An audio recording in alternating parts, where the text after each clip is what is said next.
Well, greetings and salutations, everybody. Welcome to the best damn movie-related show on the planet, the John Campea Show, coming from right here in our quaint little studio. I'm, of course, your host, John Campea, and it's an awesome honor and privilege, as it is every day, to have you, our international friends, gather around as we talk about our favorite things in the world, movies and movie news, TV and streaming, and all that good stuff. We're glad you're here for the ride. Also joining us here today is esteemed Hollywood writer, director, producer, collector of hot toys, Mr. Robert Meyer Burnett. Robert, how you doing today, it's sir? Funny, esteemed and hot toys in the same sentence. I love it.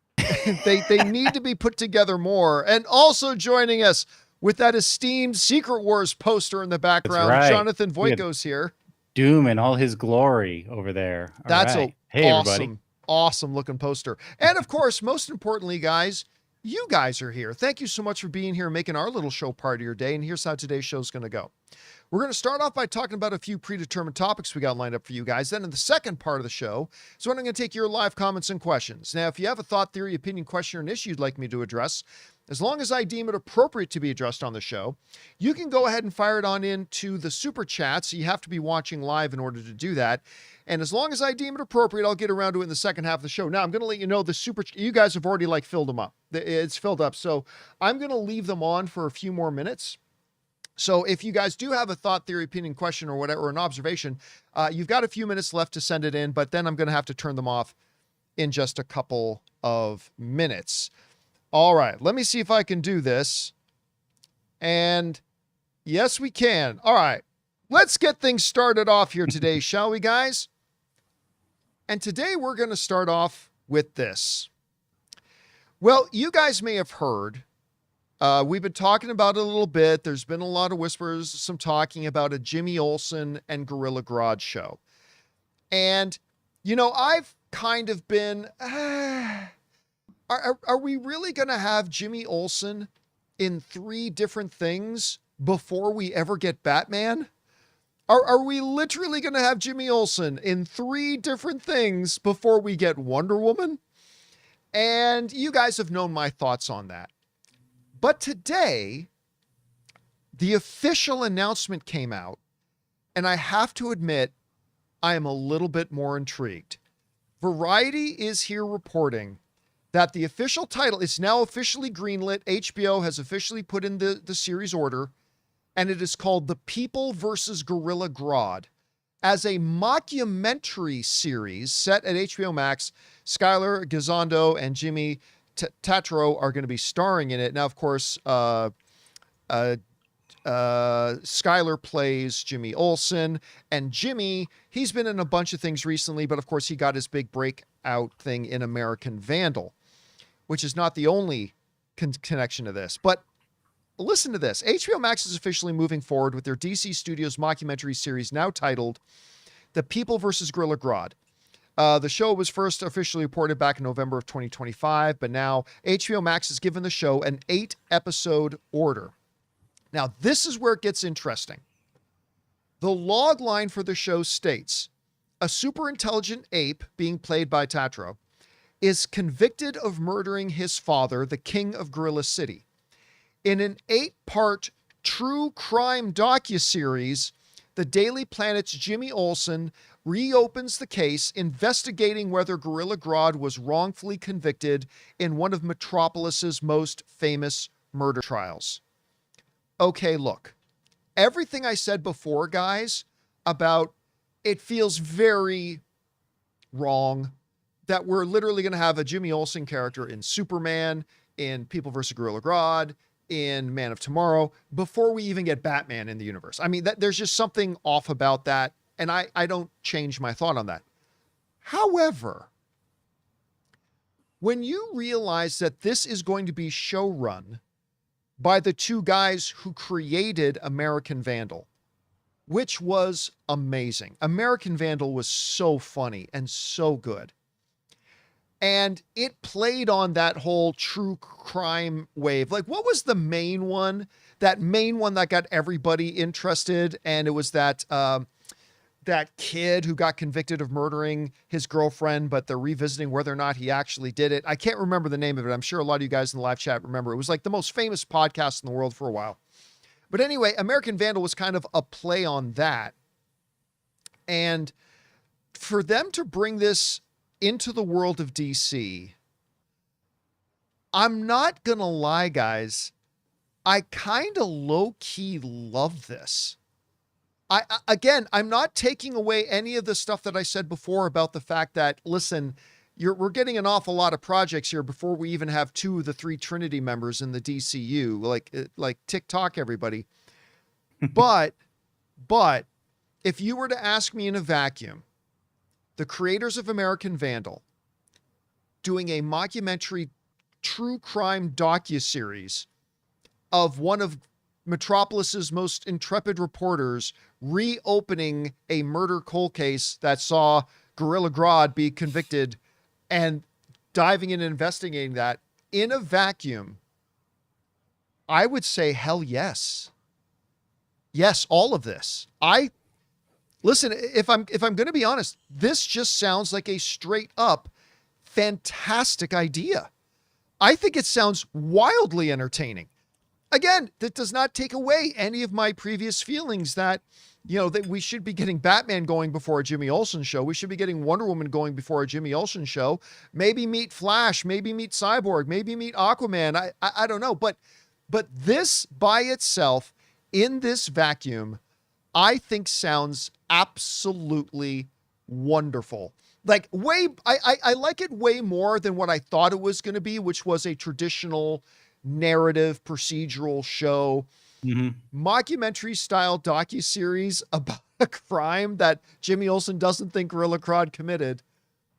I'd be lying if I said I wasn't completely tantalized by it. I think it sounds really good.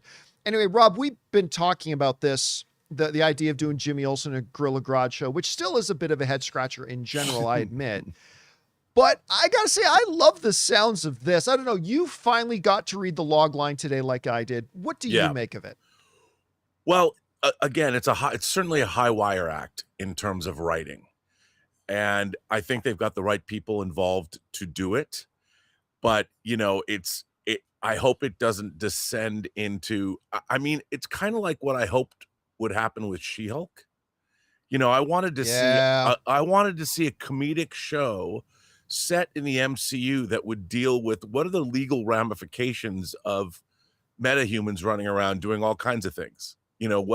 How does that affect the MCU? And it to me, I thought the possibilities of storylines and characters showing up and cameos and yet a real examination into what would happen, and we didn't get that. And to me, this could be a really great, both a really interesting show about the DC universe itself, but also at the same time, a meta send up and a very comedic look at our own world. It's a mirror reflection of what's going on in our own world today. And that's where great satire comes from. So when I was reading this, I'm like, okay. People forget that Jack Kirby introduced the New Gods in the pages of Superman's pal, Jimmy Olsen. Yeah. So, we could see some really interesting, I'm in for this, man. But again, I admit it's going to take a real deft touch when it comes to the writing of this, because it could go off the rails really fast. But if it doesn't go off the rails, it could be classic. And that's what gives me a little bit of hope right now, is the fact that the 2 guys running it are the guys who just literally wrote the book on how to do a show like this when they did American Vandal. Right. Because I was shocked how fun and entertaining and funny that show was. And it never once, because that show felt like from episode 1, it felt like any minute, like you said, at any minute it could go off the rails. And it never did. It never did. It always skated on that line. And if they can bring that to a show like this, and again, the same kind of caveat that we apply to Lanterns, guys, it's HBO. When do they miss? Rarely. Yeah, not rarely. And John, James Gunn said this was something they were pitching before Peter Safran and him took over the DC universe. Right. So this has been a show that they've been discussing for a while. And like you said, if it's HBO, if you think about HBO comedies all the way back to a favorite of mine, Dream On, Oh, from the early 90s, which, Brian Benben is Martin Tupper, which I guess is on Tubi now. I think this could be great stuff. I really do. now I see some people in the live chat, understandably so, saying something like, yeah, but this isn't what the DCU needs right now. You know what the DCU needs right now? Well-received properties. Yeah. That's what they need. It doesn't matter because listen, what do you think what does the DCU need right now more? A great People versus Gorilla Grodd show that critics and audiences really love, or a Batman movie that people are lukewarm on. Now, obviously, all other things being equal, we would all say, great, fantastic Batman movie. But at the end of the day, winning cures everything. And so if this show comes out, and if it's even 75% as good as American Vandal, this will be exactly what the DCU needs. The DCU needs wins because, listen, Peacemaker great, Superman great, but we're coming off of a big loss with Supergirl. And, guys, they seem to get their footing back. Lanterns was fucking fantastic, episode 1. We'll see if it goes off the rails. Can't wait for Sunday. I'm looking forward to it. I'm just hoping it doesn't go to crap after a great intro. But, I mean, you follow... Okay, fine. Supergirl was... you put that one down in the L column. No argument from me. 100%. It was a bad movie. But you follow that up with Lanterns, if it stays as good as the premiere episode was, and then you follow that up with Clayface, that if that's even half as good as it looks, we're all gonna be happy. And then you follow that up with another really good show. Am I still going to be whining like a little bitch that we don't have Batman yet? Yeah, probably. But just when you start whining, you're going to get Man of Tomorrow. And if that's great, yes, you know and what then I mean? if that's so, I mean, what they really need, especially coming off of Supergirl, is quality stuff. And the people behind this give me a lot of hope. So I got to tell you, I'm warming up to it. I'm warming up to it a lot. I say do what you want when it's a series. If it's a series, reach for the sky. But the pillars need to start being established cinematically. Yeah, I agree. Anyway, guys, question is for you. What do you think about this? Apparently, they are moving forward, and I like the name of the show, to be honest with you, The People versus Gorilla Grodd, as a mockumentary docuseries right in the vein of American Vandal. And look at that, being made by the guys who made American Vandal. I love the sounds of it. I like the looks of it. It could go, like Rob was suggesting, this could go way wrong, like She-Hulk did. It could go way wrong. But if they strike the right chord, this could be kind of awesome. Anyway, whatever you guys think, jump down to the comment section below and let us know your thoughts. All right, guys. With that down, let's move on to this. So we were just talking about, the state of the DCU and all that kind of stuff, and the fact that Lanterns got off the ground to an incredible first episode. Like, honestly, when we started hearing about it's going to kind of be True Detective in the DC universe, I started getting some pretty high hopes and high expectations, but could they actually deliver on that? And then I watched the first episode and I'm like, damn, they did it. This is True Detective in the DC universe, and it feels amazing. And the performances are top notch. The story is gripping. They're seamlessly jumping between time periods. I thought this is off to a great start. Well, looks like I wasn't the only one, because according to the story in Deadline, everybody wanted to tune in to watch Lanterns. Lanterns premieres among HBO's Max's top titles, besting DC Studios' predecessor, The Penguin. And it wasn't just The Penguin, it was others as well. Deadline goes on to write this. The company confirms that the Lanterns premiere outperformed those of several tentpole series, including It, Welcome to Derry. And you guys remember like how big that show premiered. It was crazy. So it outdid It, Welcome to Derry. It outperformed The Penguin, and it outperformed True Detective Night Country, which, by the way, I think is underrated amongst the True Detective seasons. Anyway, those who went on to average 27.1 million, 19.8 million, and 17.5 million global viewers, respectively, making a good case for the trajectory of Lanterns. All right. What I am not surprised about, because I saw the episode like most of you guys did, what I'm not surprised about is the fact that people like the show so far. Like, that doesn't surprise me because I think it's great. And so I'm not surprised a lot of other people think it's great. I think the last I checked, like the critic rating on it was somewhere around a 92 or 93%, maybe 94, something like that. Strong audience scores too, all that kind of stuff. Not surprised about that. But here's what I am kind of surprised at. I didn't know if anybody else was interested in this show other than me. Like, remember, we're talking about the first episode. So the word hadn't gotten out that this, I mean, yeah, there's some reviews that come out, guys, but like word hadn't gotten out that the series was great. There hadn't been word of mouth yet because people hadn't seen it. So I'm not surprised that people liked it. I am kind of surprised that this many people were interested in tuning in and watching that first episode. And considering how good it was, I think its ratings are only going to go up. I mean, I think this is probably going to end up being the highest viewed DC series maybe ever. So I'm going to be honest with you, Rob. I'm kind of surprised by these numbers, pleasantly surprised, but surprised by them. Anyway, question is for you, Rob. What do you think about these numbers? They're saying like it actually outperformed Penguin. It outperformed it. It's one of their biggest debuts ever. I don't know. Are you surprised by those numbers? And do you see these ratings going up, going down? What do you think?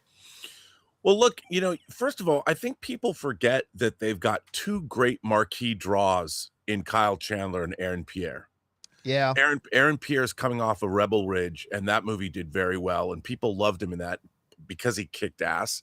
And Kyle Chandler is not just Friday Night Lights. He was in that show, what is it, Bloodlines? Yeah, he was great in that. He was great in that, and he's turned in not a bad performance. And I think the pairing of those guys was sort of irresistible. You see him. I think a lot of people might have tuned in not even knowing it was a superhero-oriented show. But it ticks a lot of boxes. I mean, everybody likes buddy cop stories when they're done well. And the dynamic between the two of them is just fun to watch. In that first episode, Aaron Pierre gets a little something from grandma. Hal Jordan finds an alien. I mean, there's all kinds of fun to be had on this show. So I think that word of mouth has been pretty good on it. John, we always tend to judge things from the fan perspective, from the bubble we live within. But you got to think about how people that don't know the DC universe are discovering these things for the first time. And it's an intriguing show. I think people want to know where's it going to go. And the preview they had for the rest of the season after this first episode looked great.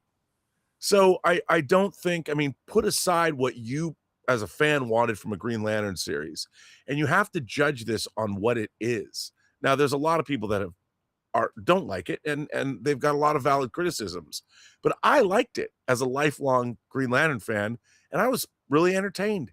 So it doesn't surprise me that a lot of people tuned into this show and are loving it, but we'll see how it goes for the next 7 weeks. Well, that's my next question for you is like seeing the numbers that it got on for its initial episode and having watched the episode as you did, what do you see the trajectory being for is this going to be like one of those WandaVision things where the word gets out and the viewing just increases from week to week? Do you see it plateauing a bit? Do you see it declining? How do you see it performing moving forward? Well, it's hard to say because the only answer I could have for you is, well, if it's good, people continue to watch it.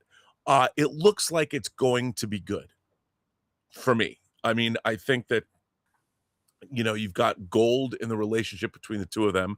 There's a really good secondary cast.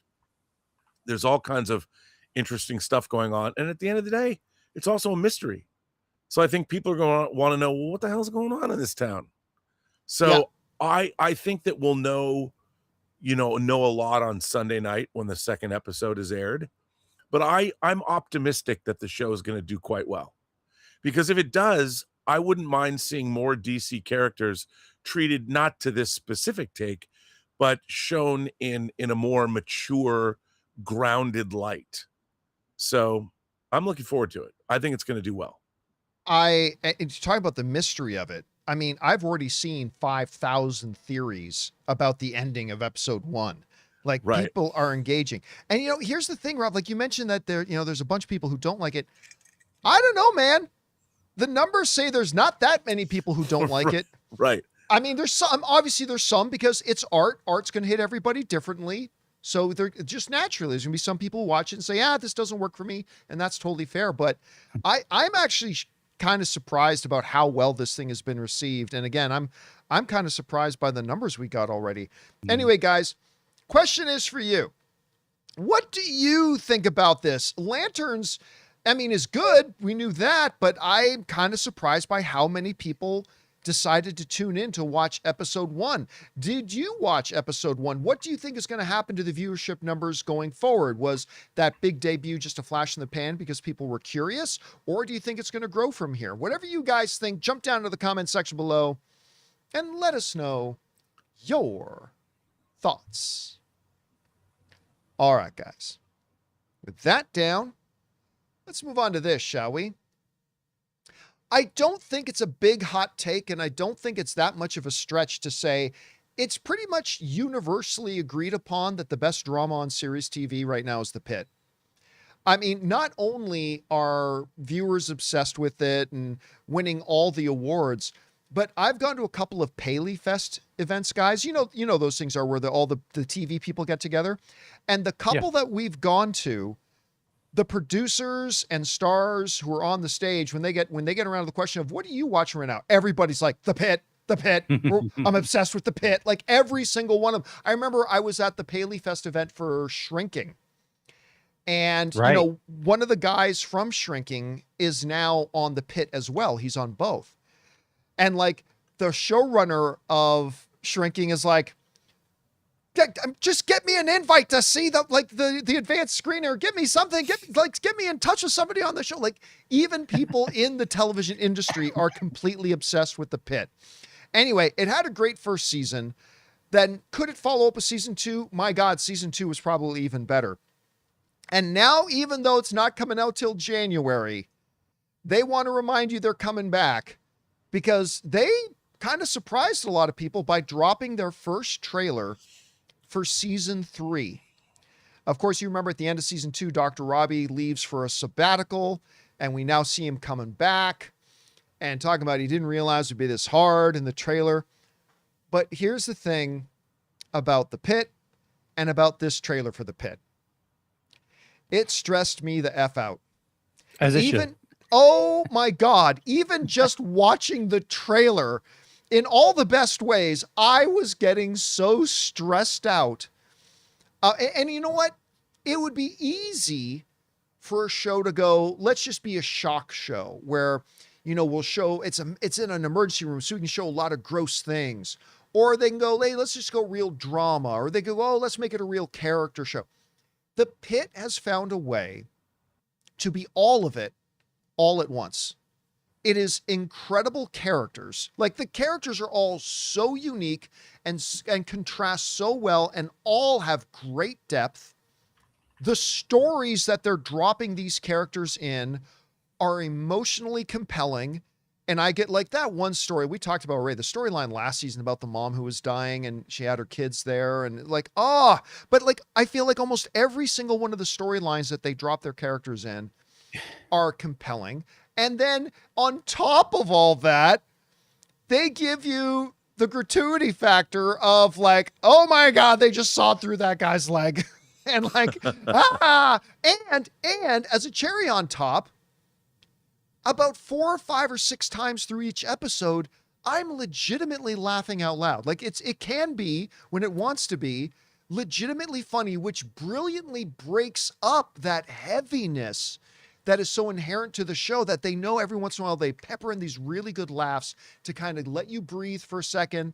And then it's right back in with a pencil to the torso, right? It just does that. It's brilliant. And Rob, I watched this trailer and I got all of those feelings. I got all of it wrapped up in this little like minute and 30-second thing. Anyway, where's your anticipation level like for The Pitt season 3 right now? And ultimately, what did you think about the trailer for it? Well, look, this show is a terrific show. And what I'm surprised by is when you start it, it's almost like being on an amusement park ride. Your adrenaline goes up. You know, you can't. This isn't a show that you sit back and, you know, drink a mint julep and watch. It's the Come kind of have show. a mint julep with me. It's the kind of like Dr. McCoy, you know, in the South. You're like you said, it does have humor, but it's tense, man.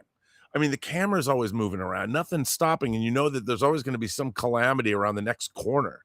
And what is that going to be? And I love all the actors, and I love the fact that when you're so the show is so immersive that you can't look away, and it's really interesting. So obviously, I think everybody's responded to it. People recognize its excellence. It's like they've taken everything that medical dramas have given us for the last 60 years and distilled it into this modern thing that only could exist now. And as for the trailer, again, you know, it's the Pitt, and I can't wait. You know, who knows what's going to happen, but I love this show because it goes by so fast. Oh yeah. And I feel if I had, like, sometimes there's days when I'm like, I didn't accomplish much. When I sit down and watch this I have a lot of those. when I sit down and watch this show, I feel like I've gone through something.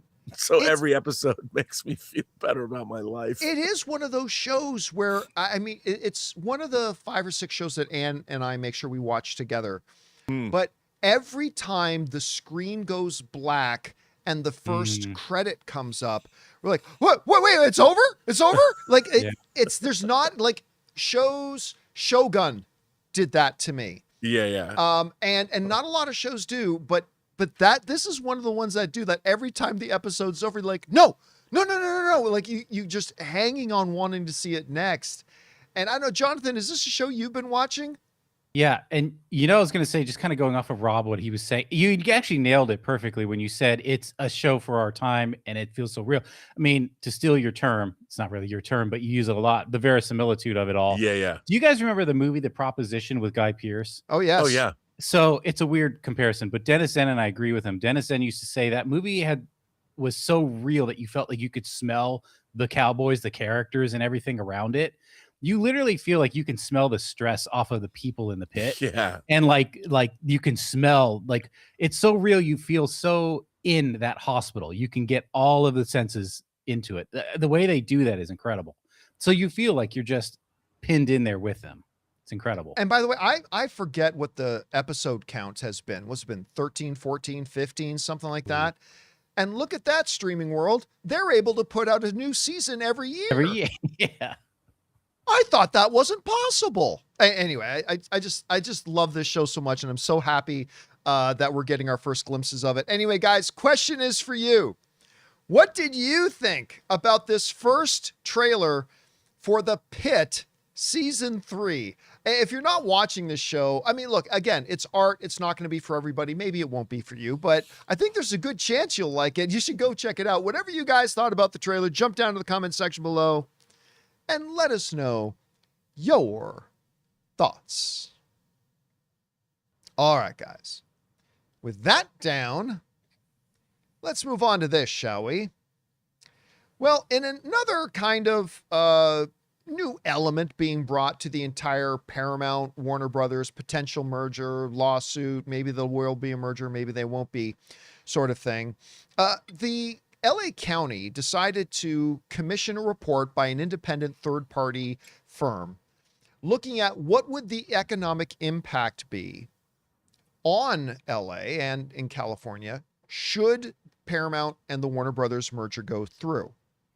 Now, of course, you guys remember Netflix was also trying to get their hands on Warner Brothers. And I think I speak for all of us on the show when I say our general preference was that nobody buy Warner Brothers and that Warner Brothers just be left alone as its own thing. But you remember that Netflix was trying to get it. Now, had Netflix have gotten it, it would have been Netflix entering into the movie, the theatrical movie business, something they had never been in. And one of their big, strong commitments was, we're not going to touch Warner Brothers. It's going to stay as its own thing. It's going to operate as its own thing. We're not going to lay anybody off because we have no overlap. We are a streaming company. They're a movie company, blah, blah, blah. But we knew just by the nature of it, because Paramount is also a theatrical movie company, that there would be some redundancies. And when there are redundancies, that means layoffs. Well, IndieWire is now reporting on a report that was done that showed that the Paramount purchase of Warner Brothers could cost the studios 4,500 jobs and over 10,000 jobs in the entertainment space in general. This is the report that came out. Here's the highlights from the report as reported in the Hollywood Reporter. Paramount's purchase of Warner Brothers Discovery could be devastating for California and the entertainment industry, costing the state 4,500 film and TV production jobs and putting at risk $1.26 billion in wages, according to a new report commissioned by the Los Angeles County. The assessment comes from the independent third party CVL Economics, which notes that the union of the two entertainment conglomerates will force the companies to cut costs aggressively as they try to pay down nearly $80 billion in debt, which of course will be out of the total $110 billion of debt. The study's authors estimate that the merger could have as much wider impact across the states, putting at risk 10,360 jobs, ranging from producers and agents to people who rent sound equipment. So this is all, of course, a third-party independent assessment that was commissioned by the local government to take a look at and see what would happen. Now, again, to be fair to Paramount, whenever you have a vertical kind of merger like this, you're going to get overlap. You're going to get redundancy. Just for example, if you have somebody who's the head of sanitation on the studio lot, well, you don't need two, you need one. And that always leads to some layoffs. It's not like Paramount would be the only one doing that. We've seen that happen with other mergers and acquisitions. It'll always be a part of it. But what they weren't prepared for was that number was going to be quite that high. And when you're talking about 10,000 jobs, that gets kind of excessive. And listen, I think that would be 10,000 jobs, guys. And that's not Paramount being jerks about it. I think that would be Paramount just literally going in and saying, what jobs do we still need and what jobs do we not? And you don't keep jobs that you don't need to pay for just because. I mean, you cut those jobs, and that's just one of the things. Again, Paramount wouldn't be the only guys. Debt. What's that? Not with their debt. Not with their debt. I mean, but it's what happens whenever there's a merger, right? So this wouldn't just be a Paramount thing. This is a thing that generally happens. But that doesn't take away from the stark harshness of the reality of this will probably mean within those two studios alone, 4,500 people are going to get fired. And then the effect on the wider industry is probably going to be over 10,000 jobs. And that's significant and more than some other mergers we've seen. Now, I like to go back to this every time we talk about the Paramount Warner Brothers merger, particularly about the lawsuits, because I see a lot of people in our own chat board and online trying to make it about things that it's not about. People try to make it about, cults of personality. People try to make it about politics. Some people, whatever. But I like to remind everybody about this. So indulge me as I do. But for those of you who have not had your eyes open to this is about one thing and one thing only. This is about the law. And if you don't understand the law, feel free to copy and paste this and use it as your reference. But this is your basic cheat sheet to understanding the current state of the lawsuit, why it's happening, and why it doesn't look great for Paramount right now. Step one, the Clayton Act, which is the law, specifically says that it prohibits any mergers that may substantially lessen competition in an industry or tend to create a monopoly. Well, what defines whether it lessens competition or creates a monopoly? What's the definition of that? The law doesn't say, but then the Supreme Court did step in and said the definition is 30%. The Supreme Court threshold, the court held that a horizontal merger resulting in a single firm controlling at least 30% of a market creates a rebuttable presumption that the merger is inherently anti-competitive and unlawful to Section 7. Part 1, The law says you can't have a merger if it lessens competition and could lead to a monopoly. Part 2, the Supreme Court ruled that the definition of that is 30%. If a merger creates a 30% domination in a market, that lessens competition and that can lead to a monopoly. Step 3, the judge hearing this case has already ruled that it looks like the state has provided evidence that this merger will result in Paramount, as it says in the one line, on this combined firm market share alone, the court is persuaded that it can presume that the proposed merger is likely to violate antitrust laws. That's it. That's what this whole thing is about. You hear anybody else chirping, trying to make it sound like it's about other things, this is it. This is the law.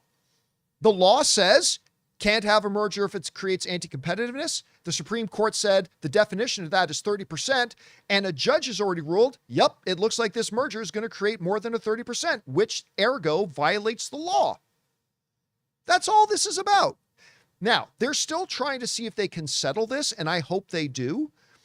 But the only way this is going to get settled is if Paramount voluntarily gives up some massive assets that would take them under the 30% threshold.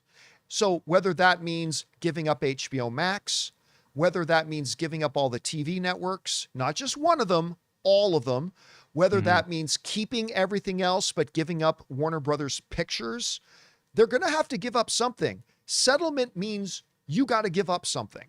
And so far, the only thing Paramount has said they're willing to give up is CNN. And that's a 1% thing. That's nothing. That's a nothing burger in all this. It doesn't move the needle. So I hope they're able to settle this and not drag everybody through a 1.5 year long thing of this. But anyway, Rob, we've talked a lot on this show about, the lawsuit. We've talked a lot about why the things we like, the things we don't like, all this kind of stuff. But now we have this independent third party thing giving us this report, putting now actual numbers to it. This could cost up to 10,000 jobs, which again would not be, this isn't Paramount's fault because it wouldn't be unique to Paramount, but it doesn't change the fact that it would be 10,000 jobs. As somebody who has worked in this industry for as long as you have, for somebody who has worked with unspeakable numbers of people who are affected by what goes on in this industry, and as somebody who's worked in this industry in this district, what did you make of this report and what really stands out to you the most? Well, look, I think it's really terrifying, to be honest, because the ramifications are not just within the industry, it's with the entire city of Los Angeles. I was watching a video yesterday about Sunset Boulevard, which is a place that I spent a good 20 years frequenting, going to clubs when I was in my 20s and going to other places like the House of Blues when I was in my 30s. And it's basically gone. All of these, so many storefronts are closed. And this is the world famous Sunset Boulevard where all the rock and roll clubs used to be. And the problem is there's no industry. LA, people don't realize how dire it already is here. And to lose all of these jobs, if we're not going to bring production back to this city, the industry people have to understand that it's everything. It's bars, it's restaurants, it's dry cleaners, it's car dealerships, it's all the other businesses that require economic ancillary businesses. Yeah, for everything. If there's 10,000 jobs, probably multiplies out to 250,000 jobs.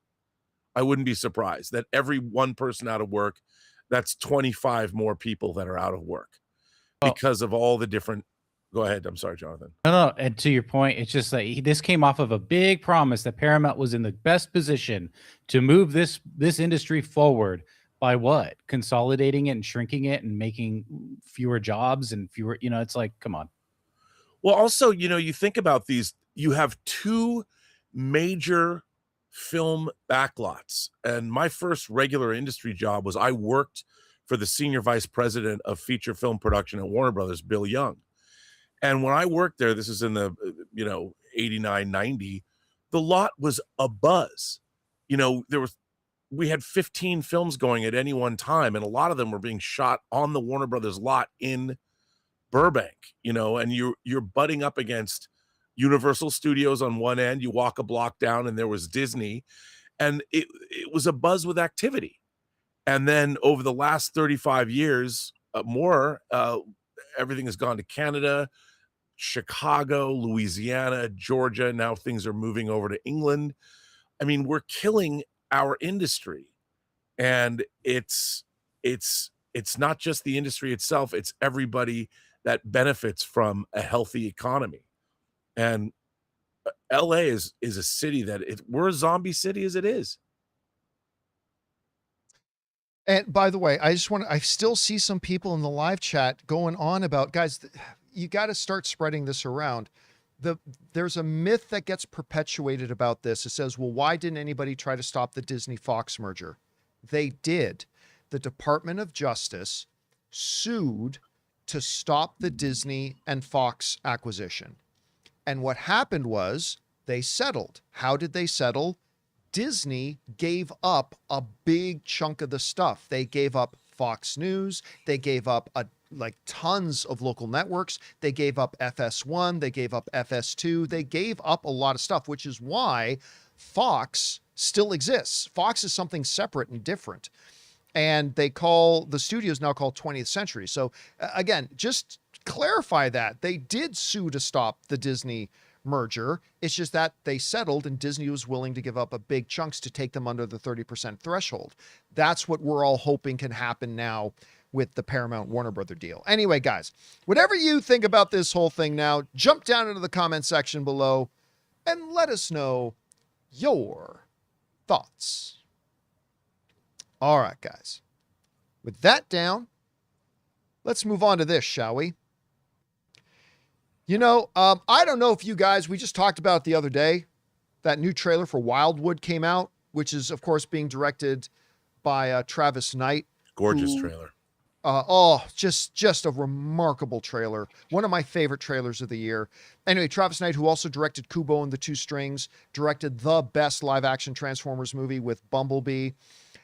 But then he directed Masters of the Universe.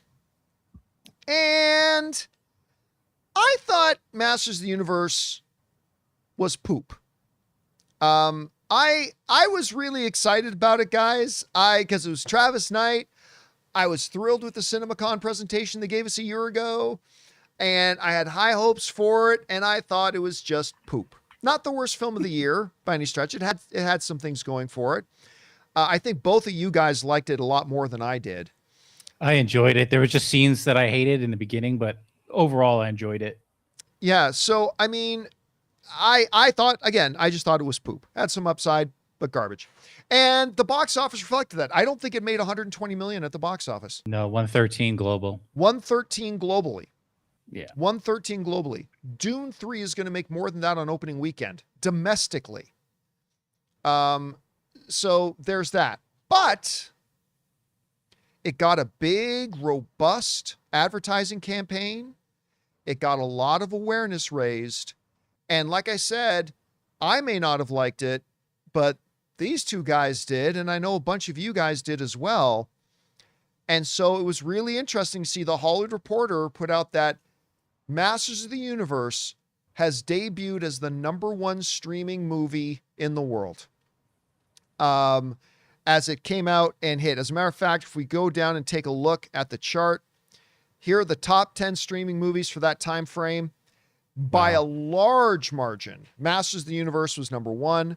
The Netflix movie 72 Hours, #2. A Toxic Love Story, also Netflix. Project Hail Mary down in the #4 spot. Ordinary Angels, Obsession down at #6 on Peacock. Wicked for Good is still getting a lot of hanging on. Still getting a lot of playtime. Descendants, Wicked Wonderland, and look at that, Mortal Kombat. Mortal Kombat hanging out in the top 10 there. Nice. So whether it's a matter, a case of morbid curiosity, whether it was a case of, I meant to go see that, but I never got around to it. And now I can just open it up here on Amazon Prime, whether it was that, or whether it was, there was enough people who were like, Yeah, I did see Master Universe. You know what? Screw you, Campea. I liked it. Great, but the numbers are big. They're big numbers, had a big introduction. Now, whether or not these types of numbers will hold for any period of time, I don't know. But I still think it's got to be interesting to note that it came in number one by a large margin. And again, I think this again proves the point that if you want a movie to succeed, enjoy the full scale of its potential success on streaming, you put it in theaters first. Yeah, it would have never had those numbers if they didn't put it in theaters. Don't get me wrong. I think if Amazon, Jonathan, dropped it, like just took this movie and dropped it right on Amazon Prime, but without a theatrical release, I think it would have done numbers. But I don't think it would have. Not like this. Yeah, I don't think it would have reached its potential of how big its numbers could be. Number one stream. Theatrical. Number one stream. No wouldn't way. have come in at number one. I don't think. And I just looked on Rotten Tomatoes. It is 86%. So from the critic audience. rating. Oh, from the audience. Yeah, okay, what's the critic rating on it? 67. not great. Yeah, but still I'm thinking a majority. that's 67 is still a majority of the critics liked it. I wasn't one of them. And I'm thinking that 86 is word of mouth that churned, and people are like, "Yeah, it was one of those things I just wanted to stream." Yeah. Anyway, Rob, you're seeing these numbers. Masters of the Universe, number one on streaming by a large margin. By the way, what do you attribute this to? Well, I think what's interesting about this movie is I just think there's a lot of people that couldn't be bothered to go see it in the theater. It could have been the greatest movie ever, but because it was Masters of the Universe, based on a toy franchise that had its zenith in the 80s, people just didn't take this seriously as a theatrical experience. Certainly not the general population of moviegoers. Unless you were already predisposed. I mean, I think everybody who loved He-Man and Masters of the Universe went and saw this film. The problem is those numbers are not as big as anybody thought because it's a franchise that really, you're looking at almost 45 years ago. But the funny thing is like for me, I didn't have much expectation other than the fact that Trust and Travis and all that. I really liked it. I had a blast for what it was. And I think this is the perfect kind of movie because if you're watching it at home and you haven't driven to the theater and you haven't paid $50 to take the family to buy tickets and then gone out to dinner and paid for parking and all that, when you sit down and watch this just on its own with no preconceived notions, you sit down with, again, a mint julep, and you sit down, you turn on the TV and you watch this movie. It's a hoot. It's a hoot. And I'm going to buy the 4K. John, you brought up that comment there about 80s nostalgia likes to stay home, but that's just it. The problem is that it didn't bring in Gen Z because Gen Z doesn't really have a connection to this. Right. Gen A was there because they were so young they were taken in by the Gen X and millennials. Right. Though the few that went to see the movie, they took their kids. I saw it personally, but Gen Z was not there, and you need that Gen Z audience. Anyway, guys, question is for you. Masters of the Universe, a movie I didn't like, but a bunch of people did, and it did absolutely crappy at the theaters. Like, it lost a ton of money, but it's found a home on streaming, I think partially thanks to its theatrical release. But question is for you. What did you think about this? Did you watch it on streaming? Did you go see it in the theaters? Whatever you guys think about it, jump down to the comment section below and let us know your thoughts. All right, guys. With that down, let's move on to this. Well, of course, Avengers Doomsday is on the way. And, we've talked a lot about ticket sites crashing. And now they are projecting that this is going to eclipse Spider-Man Brand New Day's opening weekend box office record. Some people even whispering the number 400 million as an opening weekend, which I think sounds mathematically impossible, but I'm not going to write off anything at this point. Well, it is an Avengers movie, and as such, it kind of is the culmination of a number of things. And so Marvel decided to put out an official list, homework, if you will, for people, of 15 things you are supposed to watch. 15 things you are supposed to watch before going in to watch Avengers Doomsday. Now, one of the things that I've always said, guys, the nightmare of a cinematic universe is you have to make sure you avoid ever putting out something that requires homework for an audience to go see it. Well, Marvel's got homework for you. 15 films, 15 projects you're supposed to see. Let's take a look at seeing what they say you need to watch to go watch Avengers. They're saying this in no particular order. You got to watch the original X-Men. You got to watch X-Men 2. Notice that they're not saying X-Men 3. You have to watch Captain America, the First Avenger. You got to watch the Avengers. You got to watch Avengers Infinity War and Endgame. Notice, you don't have to watch Ultron. Maybe they'll put that on the homework list to watching Vision Quest.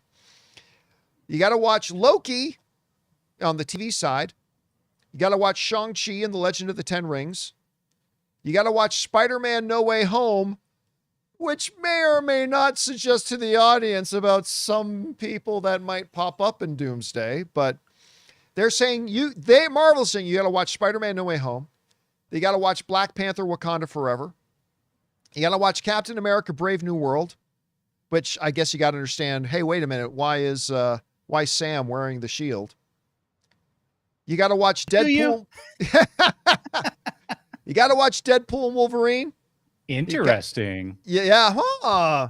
And you got to watch Doctor Strange in the Multiverse of Madness. You got to watch Thunderbolts. Yeah. Understandably, they're some of the main characters in this one. And you got to watch Fantastic Four First Steps, which is understandable because there's a bunch of characters here that have been introduced in something else. All right, look. Rob, one of the things that went through my head when going over, I guess it's been about a year now, going over everything that happens in Doomsday. One of the things that really stood out to me was, one of the really good things about Doomsday is I feel like while they will not catch every inference and they won't catch every wink and they won't catch every reference, I feel like this is getting back to Marvel's bread and butter, where a new viewer could honestly just jump in and watch it and not feel lost. They won't understand the relevance of everything that's going on in the scenes, of course, but I feel like this is a story that if you didn't know anything else, you could probably step in and never feel lost. Like the movie will keep you up to date. They'll let you know what you need to know along the way, and you'll be good. Now, somebody who does know the library of the MCU will probably get more out of it. Sure. But I feel like they understood that reference. Yeah, they're getting back to not needing. They're getting back to not needing to do homework before jumping in and watching it. There's some interesting things here on this list. Loki, I mean, I get, because Loki and his role currently in the universe, probably got to have a little bit of an understanding of that, get it. And the TVA. And the TVAs. There's a couple of key moments that involve the TVA. Shang-Chi tells me that he's not just going to be fighter number 5 in the background. There's going to be, Shang-Chi is going to have a relevant role to play in this movie, which is great. Spider-Man No Way Home, talking about incursions and other worlds and stuff like that, much like Doctor Strange in the Multiverse of Madness. I think those are the projects that kind of lay the foundation of that. Deadpool and Wolverine also has a little bit of that, dealing with multi-universal stuff. Captain America Brave New World, again, introduced Sam as the new Captain America, and of course the new Falcon and things like that, and understanding that why there are 2 Avengers teams. Well, this is a movie that's going to help explain that, as well as Thunderbolts and Fantastic Four, of course, because we get introduced to them. I don't know about Infinity War and Endgame or First Avenger, or I guess you should know who the X-Men are, but this is a pretty long list, Rob, of things they're saying you got to do as homework. Somebody asked me, I think on the show a few weeks ago, and they said, John, if you had to say there were like 3 things that you should really make sure you watch before watching Doomsday. And I said, well, maybe Infinity War and Endgame, just to kind of make sure you're up to speed. And probably maybe Thunderbolts and Fantastic Four, because that's where we're at. But I think you're good otherwise. What do you think about this list what, if anything, on that list is standing out to you as like, oh, that's interesting, the Marvel put this on the list? And had somebody asked you, what are like maybe 3 things I really should watch before watching this, what would you say to that? That's a lot. Well, first of all, I would say what's interesting about this list is there is a fun factor involved. You know, the fact that you can now do some homework, and over the next 4 months you can sit down and watch these in order. And I do think that there's more in these movies about setting up the mechanisms for what's actually going on. For instance, like the idea that the villains in No Way Home were pulled out at the moment of their own deaths, you know, Right. and that they were brought into our universe, and that their fate is involved. And the thing with Loki, it explains the TVA and the sacred timelines and what incursions all mean. And I think that while I don't think you need to watch anything to understand what's going on in Avengers Doomsday, but there's so much world building that it would help that if you understood more concepts rather than plot. And there's a lot of conceptual stuff in all of these movies that help you, because the culmination of what is an incursion? What does this mean? You know, there's multiple Earths involved, and there's different characters involved. And where did the X-Men come from? Well, if you saw The Void, you met Gambit. And so there's all this backstory and understanding of how the universe works. That's what I think they're trying to do is allow you to have a more, the German word Gestalt. You understand the Gestalt of it all before you have to sit down and watch. For the casual moviegoer. And hey, look, you know what? For a family to be able to sit down and prepare to go to Doomsday and have this, It's fun. you know, yeah, it's fun. It's fun. Like I would say for Marvel, it's kind of fun. You can talk about, well, what do all these things mean? How does it all work together? Because if you watch Deadpool and if you're watching Deadpool 1 and 2, you get it. But when you get to Deadpool and Wolverine, what is the Void? Who is Cassandra Nova? What is going on? Where have they gone? What is the TVA? Who are these people Deadpool's killing at the beginning of that movie? So I think that it's good that they're doing all this. That said, I don't think you need to watch any of it to enjoy Doomsday. I think you'll just get it and you'll be able to infer what's going on. Doomsday's a bad guy. He's manipulating time, and things go wrong. Or right, depending on who you are. This meme reminds me of like, yeah, one does not simply watch Avengers Doomsday. Yeah, right. But you know, we live in an age too where you can go onto YouTube and do breakdowns of all these movies. You can there's breakdown videos of the entire MCU. Yeah. So if you want to watch that a couple of times or watch a couple different ones, you can do that and save some time. I watched a great breakdown of When Time Runs Out and Secret Wars. Somebody did it was a comic book breakdown. Oh, I love those. But if you watch it, it was like a half an hour long. That too pretty much tells you exactly what's going to happen in Avengers Doomsday and Secret Wars. Not exactly. You can see how it's going to move around, but now you have an understanding of what we're in for. Okay. It was really good. Look, I know I've said this before. Okay. I know. But I don't know if it has ever been more applicable than it is right now. This movie should start with a 3.5 minute Luis breakdown and summary of everything from Endgame up until Doomsday. It should be Luis and Paul Rudd sitting in a bar somewhere. And maybe release it online and not in the movie. You didn't know what they needed to do. Attached to the movie. I would not do that. What I would do is bring back the beloved special presentation. They could have done a summer special presentation, and it's Luis breaking down everything. But it's got like a 3-minute special presentation because he does it so it wouldn't quick. Be like 50 minutes. Yeah, you'd have to be like a shorter one. But I would love to see that, dude. Public service announcement. I'd be all for it. Anyway, guys, question is for you. What do you think about this? Marvel put out their homework list. Have you seen everything on the list? I'm sure some of you have probably seen everything on the list 4 or 5 times. Are there some gaps in there that you're thinking, I should go back and catch up on that 1 or 2 that I haven't seen yet? Whatever you guys think, jump down to the comment section below and let us know your thoughts. All right, guys. With that down, let's move on to this, shall we? Well, it was with great heartbreak that we found out Kratos, my boy, tore his bicep and was no longer able to play Kratos. Now, you guys remember a few weeks ago, we talked about a story that had come out that the studio and Dave Bautista had entered into talks about possibly Dave taking over the role as Kratos. Well, it is reports no longer. Variety has now reported it's official. Dave Bautista officially set as Kratos in the God of War series, taking over for the injured Ryan Hurst. And all I'm going to say is this. You guys remember we took a look at that picture of Ryan Hurst before he got injured, where he took a picture of himself just standing there?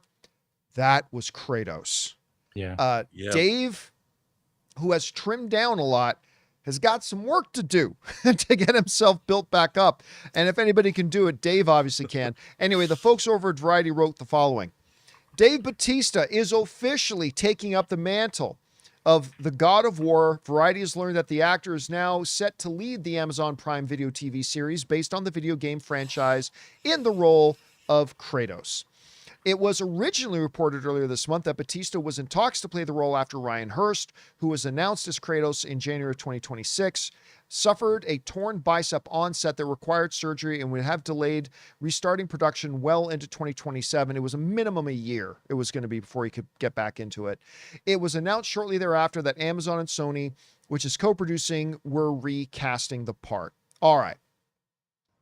I really have the same sense here and thoughts that I had when word first came out that Dave could be taking over the role of Kratos. And you guys know I have got an absolute soft spot for Dave. He's been so generous with me and us in our time. He was on our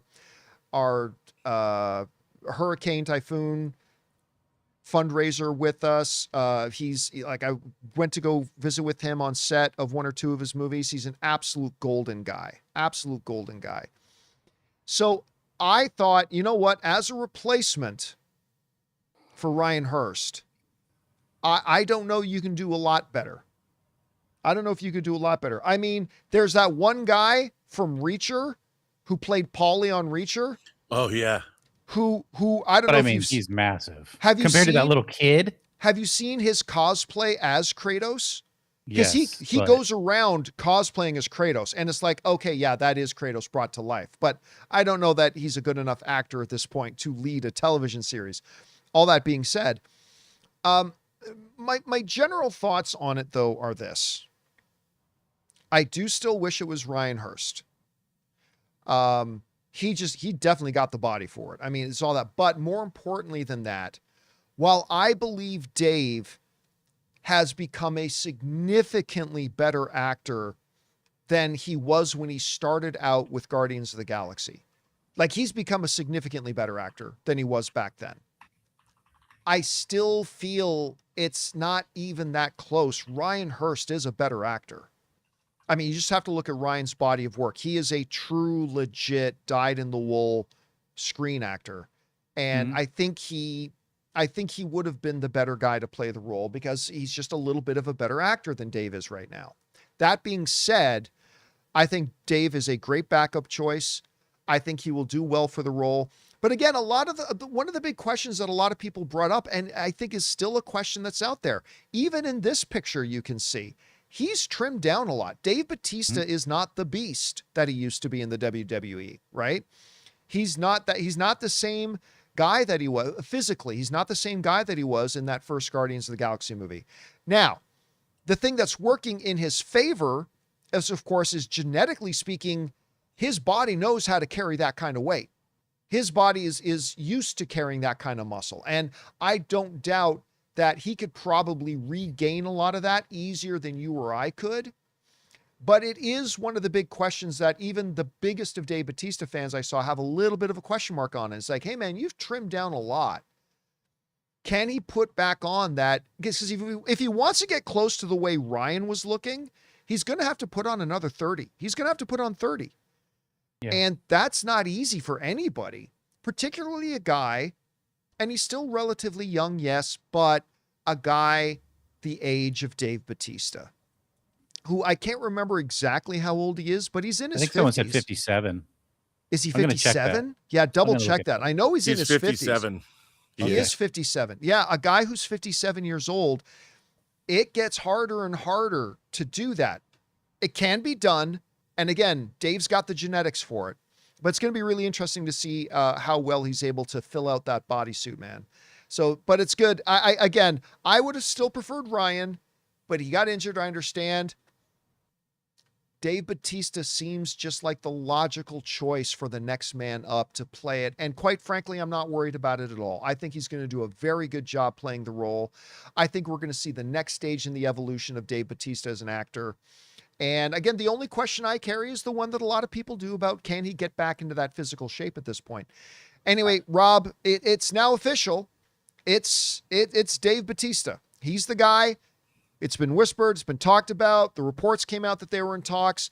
It looks like they got the deal done. By the way, there was some question about whether they'll just keep the stuff that Ryan Hurst shot. They're not. It is official in the stuff that they're going to keep everything they shot except for Ryan Hurst's scenes. They've decided that they don't want to have a change of actor halfway through the season, so they're going to reshoot all of Ryan Hurst's stuff.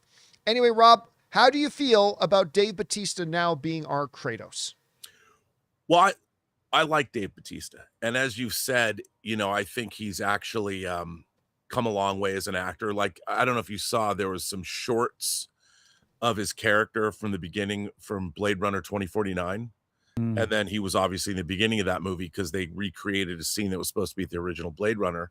And I thought he did a really great job in those scenes. I just put up a picture. I don't know if you can see it, but what he looked like at 56 with his shirt off. He's a pretty impressive looking dude. And I think that for portraying Kratos the way I think he can do a great job if he's well directed. He's the kind of guy that needs. James Gunn knew exactly how to deploy him, and it was great. And I think I've seen him in other things where he's a little wooden, a little over the top. But what was the movie with Jason Momoa? Wrecking Crew. Oh, Wrecking Crew. Yeah, I really liked Wrecking Crew. I thought that was really good. And I watched that, and what a winning pair those two were. So I think this is a good choice, and it's not like they're trading for somebody who's a slouch. No, I mean, he has access to the best dietitians and trainers around. Yeah, and he already knows what he's doing. Yes, it's not like he knows how to do it. Again, but the older we get, the tougher that becomes. Oh yeah, dude. Yeah, somebody's saying, what did we all say about Heath Ledger? Dave can pull it off. Dave is not Heath Ledger. Yeah. All right. Yeah, a lot of people didn't want Brokeback Mountain Boy, but Heath Ledger had already shown he was an Academy level actor. Boy. I mean, listen, I'm all for Dave. I'm excited he's going to be playing the role, but let's not go comparing him to Academy Award winning actors. It's not the same thing. It is definitely not the same. By the way, I think his best performance, as Seconds from Disasters point out, was in a not great movie. I thought it was okay, though. It was okay. But he was great. And I think his best performance was in Cabin in the Woods. Or not Cabin in the Woods. Knock at the door. Knock at the door. Knock at the door, knock at a cabin. Knocking somewhere. Cabin in the Woods, that's the book it was based on. Knocky Knock Knock is the name of the Yeah, he was great in that. He was really great in that. I enjoyed him a lot. I do think that was his best performance so far. And side note, there's not one of us of the three here that don't trust in Ronald Moore. So right. I mean, that's what it really comes down to, right? This is a show more important than who's playing Kratos, more important than anything, who's actually sitting in the captain's chair with their hands on the controls and running the show. It is the greatest showrunner of all time. Ronald D. Moore is doing it. Yeah. So until he screws something up, which he hasn't, I'm going to give it the benefit of the doubt, and we'll see how it goes. Anyway, guys, question is for you. What do you think about this? It's no longer in talks. It's no longer speculated. Dave Bautista is now officially Kratos. How do you feel about that? I mean, he's probably a good 10 years older than the guy who's going to be playing it before him. Do you think he's evolved enough at this point to carry a show like this? I think he can. Whatever you guys think about it, jump down into the comment section below and let us know your thoughts.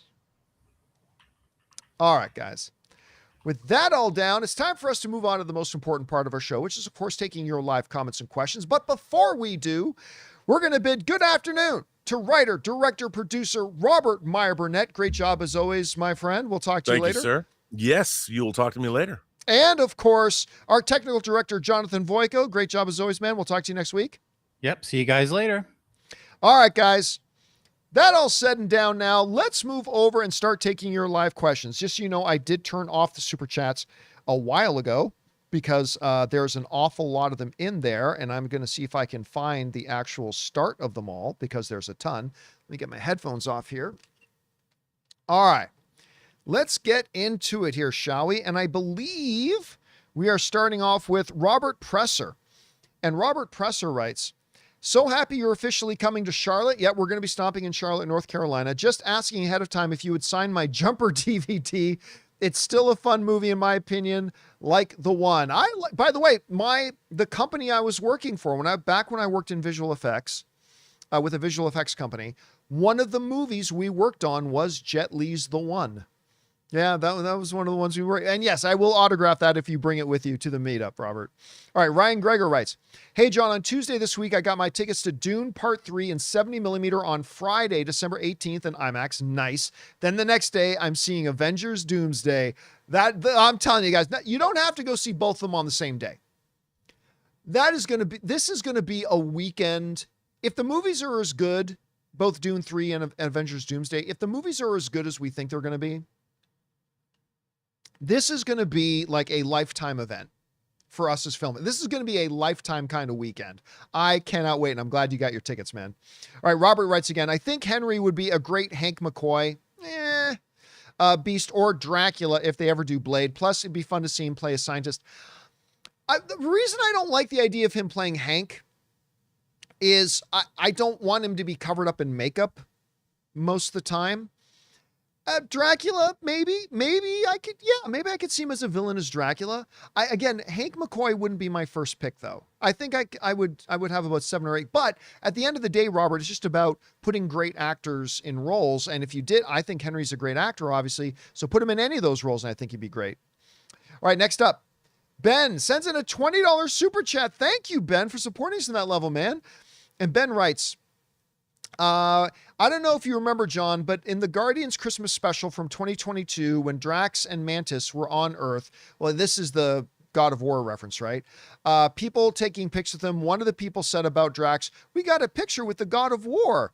Talk about foreshadowing. Well, as a matter of fact, I guess you didn't see the video. I did a what other people think video about when the first rumors came out about Dave Bautista. And I directly did reference that one, where that scene from the Christmas special. So yes, I'm very well aware of it. And yeah, you know what it reminds me of? It reminds me of this DVD special feature of one of the seasons of Parks and Rec. And Chris Pratt was kind of hosting it, right? The DVD special features. And at this one scene, Chris Pratt, they pretend the phone rings and he picks up the phone. Hello, Steven Spielberg. What? You want me to star in the next Jurassic Park? And of course, years later, he starred in Jurassic World. So that one reminds me a little bit of that one. All right. Thank you, Ben. And thank you for sponsoring us on that level, man. That's really, really generous of you, dude. All right. Next up. Okay writes, hey, John, similar to the Barbenheimer and Doomsday event names, what would you call next year's event? Gollum Wars, Secret Gollum, Hunt for Avengers? Yeah. So for those of you who don't know, as of now, we are getting next Christmas, when Avengers Secret Wars comes out, the Lord of the Rings Hunt for Gollum is meant to come out. Now, I say as of now, because depending on what happens with Doomsday, like if Doomsday comes out and both movies make a ton of money, like Avengers Doomsday makes $360 million opening weekend, and like Dune 3 makes like $120 million opening weekend, which would by far be its biggest opening weekend of any of the films they've done, then yeah, Hunt for Gollum is going to stay. If Dune 3 gets really kind of flushed out by Doomsday, which I don't think it will, but if it did, I think you're going to see them move Gollum pretty fast. Now, let's assume for a second they both stay there. I think I like Gollum Wars. Yeah. I think I like Gollum Wars. Or Avengers Gollum, or Avengers Hunt. But nah, I'm going to go with Gollum Wars. I'll go with Gollum Wars for now. But let's see if that actually happens or not. All right, Cal writes, remember when Forbes spoiled the plot of Infinity War ahead of its release and gave ammunition to internet trolls? Would suck if that happened again. Yeah. So for those of you who don't remember, before Infinity War came out, Forbes put out their review. Fine. That's what happened, right? Reviewers put out their reviews before the movies come out. But Forbes did something unfathomable. They literally laid out the whole plot of the movie in their review. And that pissed a lot of people off. Because obviously the movie hadn't come out yet, and they just spelled out the movie. That, oh, this happens, and this happens, and this happens, and this is how the movie ends, and they gave like the whole thing. It's not like they gave away one detail. It's like they kind of gave away the movie in what was supposed to be just a regular review. And yeah, that pissed a lot of people off. I don't think that will happen again. I don't think that'll happen again, Cal.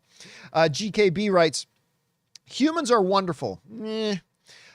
With the greatest ability to do harm, but unlike other species, we can also rise above our base nature to create beauty instead. Yeah, it's just that, you know, it's tough working in the online space and having much faith in humanity.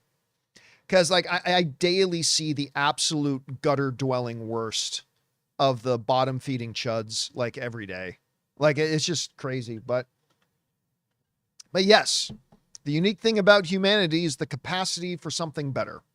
And every once in a while, we get to see that shine. It's just, you know, you become a little jaded like me when every day you are just constantly exposed to the absolute cancerous worst pieces of human garbage every day. It's very difficult. It can be difficult to have a lot of faith in humanity at that point.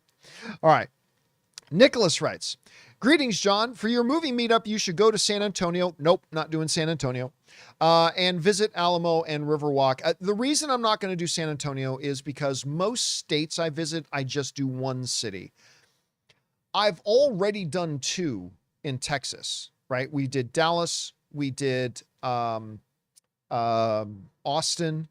and we're going to do Houston. Like, that's three. I don't think there's another. I don't even think I've done three in California. Well, no, I've done three in California because it's local to me. I've done San Diego, we did LA, and we did San Francisco. So we did do three, but that's where I live. So it's a little different. So I don't think it would be fair for me to throw in a fourth city. Listen, San Antonio is close enough that if you're somebody in San Antonio and you really want to go to one of our movie meetups, Dallas or Houston were options for you. Yeah, it would have required like maybe a 2-hour drive or depending on where you live, but I drove 20 something hours to be there. So yeah, I don't think we're going to have San Antonio. Not that I don't love San Antonio. It's just that we've already, after this next leg, we'll have already done 3 cities in Dallas. So if you really wanted to go to one, there's one you could have gone to. So yeah, that's the thing on that. All right. Let's see. Next up, we've got Harvs K, who writes, Amazon leaking its own movie, Mutiny, before theatrical release is a giant whoops. How could something like that happen? Heads are going to roll. I haven't really paid attention to it because, let's be honest, nobody's going to see Mutiny in the movie theaters anyway, right? By the way, I'm a massive Jason Statham fan. I love Jason Statham. Love him dearly.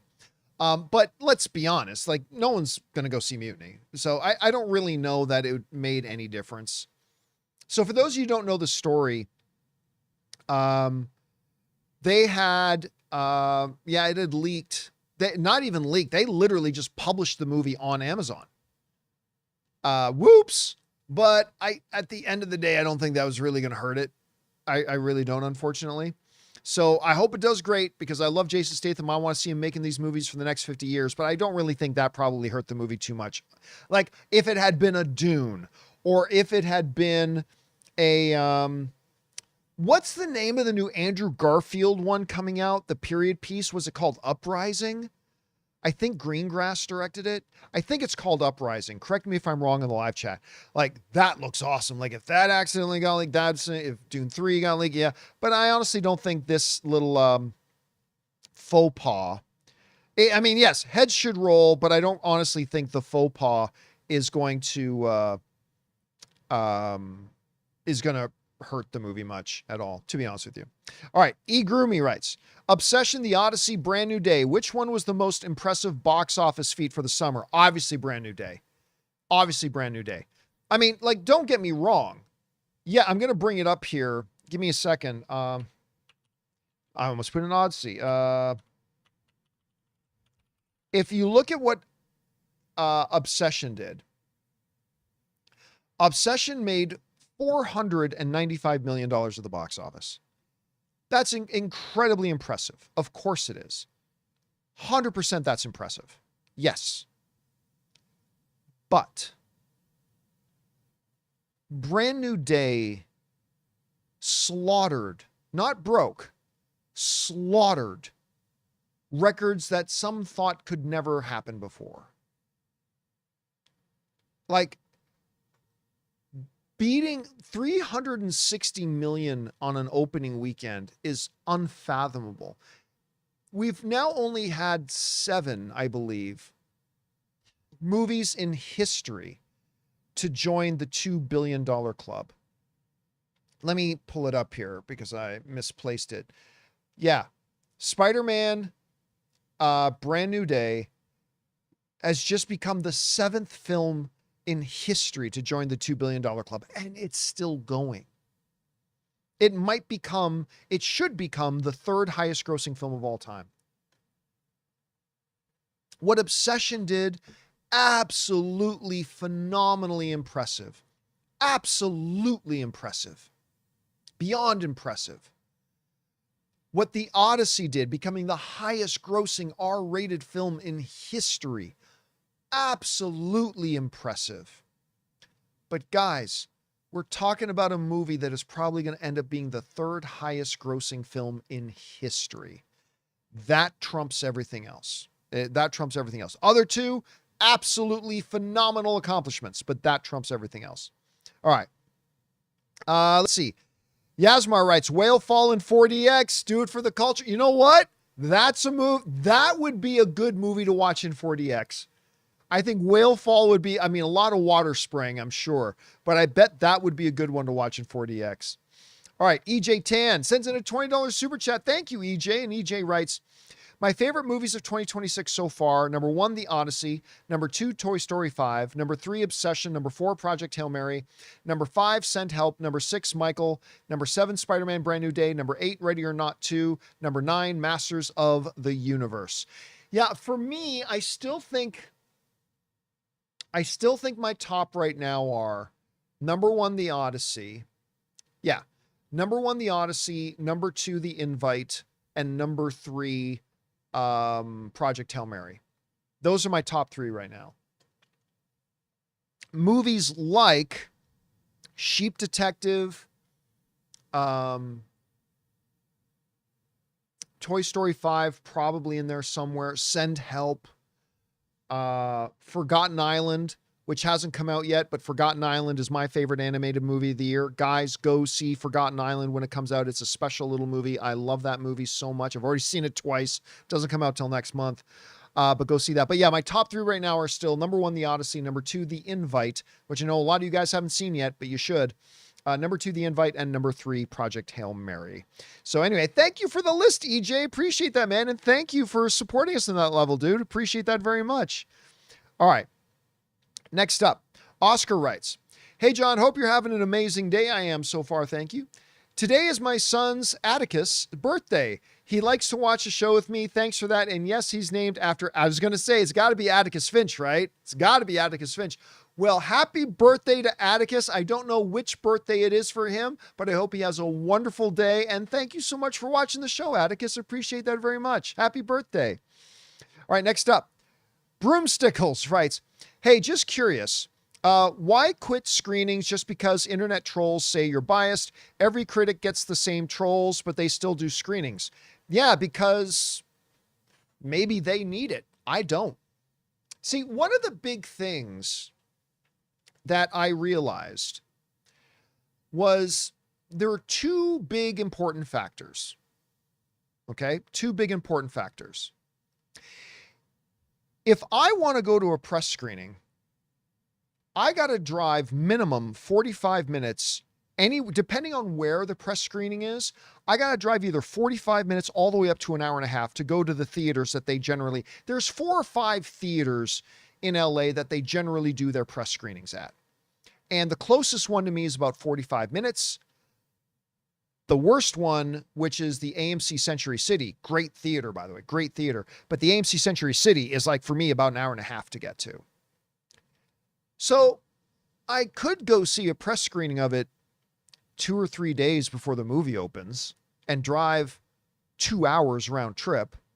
Or I can wait 2 or 3 days and drive 5 minutes to go watch it at the AMC Tyler Galleria here in Riverside. Seems like an easy decision to me. The second thing was when I realized this. I get no benefit from going to press screenings. None. I realized that my out-of-theater reviews and my reviews were getting the same exact numbers if I put them out the day the movie came out, or whether I put it out 2 or 3 days before the movie came out, whenever the review embargo lifted. There was no difference. There was literally no difference. So if I got to drive 2 hours to go to a press screening and I get no benefit for it, what's the point? What's the point? Now, I am also in a much better position. A lot of those people who go to these press screenings, they work for people and they have bosses that want them to go to press screenings. I don't have a boss. I am my own boss. I work for me. So I don't have anybody I have to answer to. So yeah, there's zero benefit to getting it. Now, look, don't get me wrong. If I could get a press screening 3 months before a movie came out, yeah, I'd probably do. Most of these press screenings happen anywhere from 2 days before the movie comes out to 5 or 6 days before the movie comes out. And even then, the review embargoes don't usually lift until anywhere from 1 day before the movie comes out to 3 or 4 days before the movie comes out. So what's the point? What's the point? The fact that I like being able to look at anybody, like any fucking moron who comes to me and says, you just said you like a movie because you want access. I love being able to say, boy, you're really stupid, aren't you? I gave up all access like 4 years ago. I don't go to anything. I love being able to say that. I'm not going to lie. I love being able to say that when the ignorance come out of the ground. I love being able to say that. But really, the main thing for me for not going to any of the press stuff, again, it's 3 things. It's that one thing about access, but the other 2 are equally as important, if not more important. Why would I want to drive 2 hours when I don't get any benefit from it? Like, if I could put out an out-of-theater review 2 days before the movie comes out and get double the amount of views on it that putting it out the day the movie comes out, great. But that doesn't happen. That doesn't happen. My viewers want to hear what I think about a movie, and they don't care whether it's 48 hours before the movie comes out or the day the movie comes out. So yeah, there's just simply no reason for it. Anyway, next up, we get Yatu writes, hey John, greetings from boring Belgium. I went to go see Belgium play Iran at the World Cup. I got to party with a bunch of Belgian people and they were as cool as hell, man. I loved it. Anyway, hey John, greetings from boring Belgium. I was wondering, how much does the crowd you watch a movie with impact your opinion about a movie? Well, see, I've kind of answered a question like this before, but here's the thing. I evaluate a movie on the experience it gives me, right? Movies are meant, you've heard the phrase, movies are meant to make you feel something. To me, that's just, an acronym, or not an acronym. That's just interchangeable with saying and giving you an experience. happiness, sadness, tears, excitement, joy, contemplation, fear, whatever. But movies got to make you experience something. Watching a movie in a theater with a full house amplifies whatever that experience is. Is the movie terrifying? Watching a terrifying movie with a full house amplifies it. Is the movie hilarious? Watching it with a full house amplifies it. Is the movie emotional? Watching it, that full house amplifies. So yeah, absolutely. 100%. A good audience absolutely has an impact on your experience with the movie. 100% it does. All right. The Refugee writes, one of two, what's really frustrating about these IMAX 70 millimeter tickets is a lot of them are being bought up by scalpers. Yes, which somewhat creates a false picture of how fast they are selling out. It doesn't though. See, here's the thing. It would be if scalpers are buying them and they're not getting sold. The problem is, like we saw with Dune 3, scalpers buy them and start selling them for $2,500 a pair. That's fine. But then you see that people are actually buying them for $2,500 a pair. So it doesn't actually create, if there was no demand for them, right? Then you could say it creates a false impression, but the demand is obviously there. So it's not a false impression. Anyway, this has been the case with both the Odyssey and Dune 3. Yes, demand is high, but it makes it that much harder for individual moviegoers to get tickets when scalpers buy in bulk. Here's the problem, Refugee, with your thesis. Your thesis stands on the assumption that if the scalpers hadn't bought the tickets, they wouldn't have been bought. Your assumption is if the scalpers hadn't bought the tickets, they wouldn't have been bought. If you concede that a scalper who bought these 5 tickets didn't buy those tickets and immediately 5 other people would have, well, if you concede that, then that undermines the idea that you're saying it creates a false picture. No, it doesn't. The only way it creates a false picture is if you try to state that if the scalpers hadn't bought them, there wouldn't have been somebody else there immediately in line to buy them. And it seems like you're conceding they were, so it doesn't create a false picture. Now, look, that doesn't take away from the fact that it's an extremely frustrating thing. It's an extremely frustrating thing. And they got to find a way to combat it. 100% they do.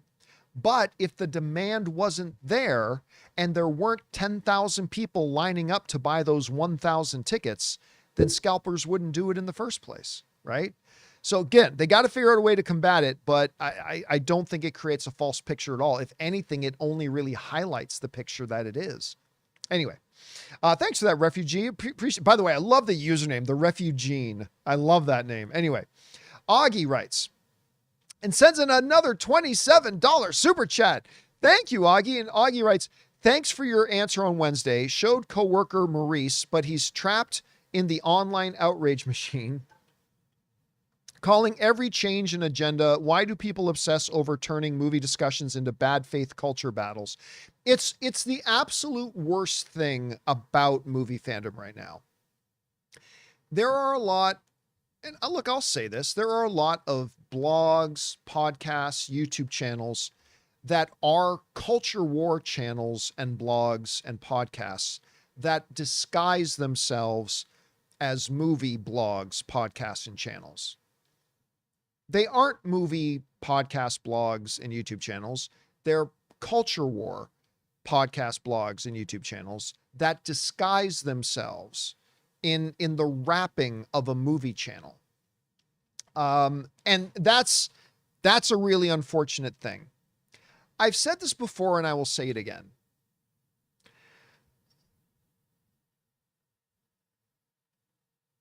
The biggest agenda out there trying to be pushed is the agenda of exclusion. It is an agenda that has been around for a century in the movie business. The agenda of exclusion has been the dominant agenda in Hollywood amongst all the studios for decades and decades and decades and decades. What we are seeing in the last number of years is a move towards dismantling that agenda. just getting rid of the agenda. But there are a lot of people who very much want to keep that agenda in place. They don't want it to change. They want the agenda to stay firmly in place. Do not touch the agenda. And the irony is when you get people that are like, you know what, this agenda is not for civilized people. Let's do away with the agenda. They call that the agenda. It's not. It's what you're seeing in Hollywood in the last bunch of years is people deciding to not follow that age-old, decades, nearly century-old agenda of exclusion. It's time to get rid of it. And the move towards let filmmakers just tell the stories they want to tell. Let filmmakers make the movies they want to make. Let them make the TV shows they want to make. And then if you want to watch it, watch it. And if you don't want to watch it, don't watch it. Say God bless to those who do, and say, but it's not for me. I'll wait for something else. Simple as that. But yes, the only agenda that's still active today is the people who want to keep in place that old, muddy, crotchety, cancer-filled agenda of exclusion that has been around forever. And whenever somebody does something that looks like they're moving away from that agenda, they get their little panties stuffed up their little tiny pucker holes behind their little micro penises. And you know what? It is what it is. Anyway, next up, the Refugee again writes and says, I really think that one of the main reasons, and it's a $20 super chat. Thank you, Refugee.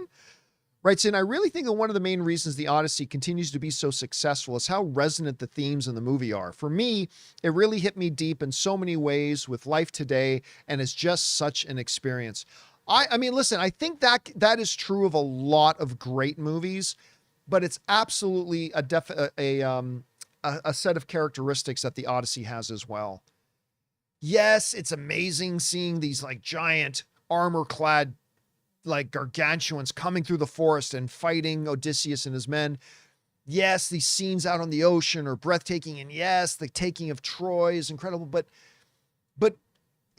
you know, a lot of movies can just do that if you just want to dump that in it.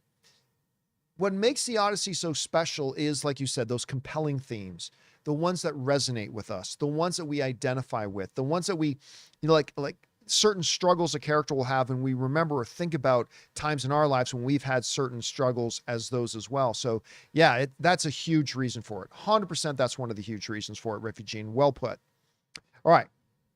Richard writes, John, you need to see the rivals of Amziah King. I think that's how you pronounce it. That's the McConaughey film, right? I think that's the McConaughey film. Yeah, it came out with a whisper, like totally missed it coming out. Now, I remember they showed us a big preview for it at CinemaCon, and I thought this looks really good, but they have done a horrible job marketing it. Horrible job marketing it. And so it kind of came in like a quiet breeze, and no one even noticed it coming out. So yeah, I'm looking forward to watching it though. All right. Next up, DeCake writes, if you want to get emotionally wrecked, try Expedition 33. The gameplay is amazing. You know what? Here's funny. The day after the Game Awards, and it wasn't just nominated, Expedition won. Expedition 33 won the Game Awards. The day after the Game Awards, I bought Expedition 33. And I still haven't opened it up yet. I still haven't played it yet. It's still sitting on my PS5. Still sitting on my PS5, and I have not touched it yet. I have got to get around to trying Expedition 33 because I bought it the day after it won that damn award. All right, Jackson Wright. Sup, John? What is some general advice you would give someone who's about to make a big career life decision? I'm about to make two big ones, thanks. Well, that's a great question. I've gone through several big major life changes, obviously. It's difficult to give decent advice without knowing specifics. So I'll be general here, but these are good general ideas. Whenever somebody asks me about taking risks, and I'm all about taking risks, but I always say this, make and take calculated risks. Understand the logistics in their totality of what you're about to do. I'll just give you an example. Okay, this is just an example. Okay, it may or may not be a good comparison, but I have X amount of money. I'm not going to say how much. I have X amount of money in the stock market. I have a portfolio. And I was running some numbers because I was thinking about doing a portfolio realignment.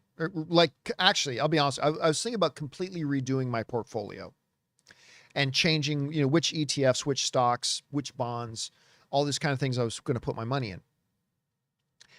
And one of the key things that I did was, yes, I looked at how much money could this potentially make me, right? And whenever we approach risks, we always look at what could I gain if I did this risk? What's the gain, right? And we should evaluate what is our potential gain. So I certainly did that with this potential portfolio readjustment. But after I looked at the potential gains, I did this. How does the different holdings in this proposed portfolio I have, how would it be expected to react if a sudden 30% market crash happens? Because listen, there's a lot of people who think there's going to be a crash soon because of the AI bubble and everything, right? So I wanted to not just look at what's my potential gain. I wanted to look at what happens to this proposed portfolio I have if the scenario of a sudden 30% S&P 500 crash happens. And I wanted to look very carefully what would happen to this ETF and what would happen to this stock and what would be expected to happen to this stock.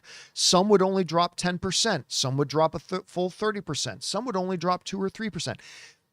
I tell you all of that to say, make sure when you're looking at life changes that yes, you're evaluating what are the potential pros, but also look at what are the potential consequences. And then make sure you're making your calculations based on both. So in whatever life decisions you're facing, man, make sure you're doing calculated risks. Look at both sides.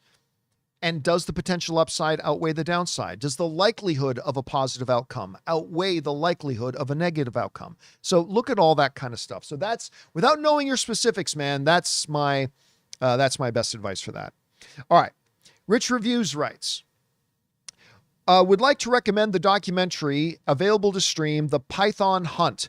It made $93,000 in 27 theaters. It's about people hunting pythons for 10 nights in the Florida Everglades. Yeah, isn't there like some kind of... I don't live in Florida, but isn't like pythons in Florida like considered a big major problem because it's like destroying the entire ecosystem there? And isn't it like open game? Like, doesn't the state like encourage people to kill pythons every chance they get? It'd be interesting if there's an actual documentary about that. I'll keep my eye open for it, Rich. Al writes, which franchise is most likely to get a legacy sequel in 10 years? Lego Movie? Very unlikely. Pirates of the Caribbean? Maybe. Or Bay's Transformers? Well, I mean, they're talking about Bay maybe doing another Transformers movie now, which I think is so stupid.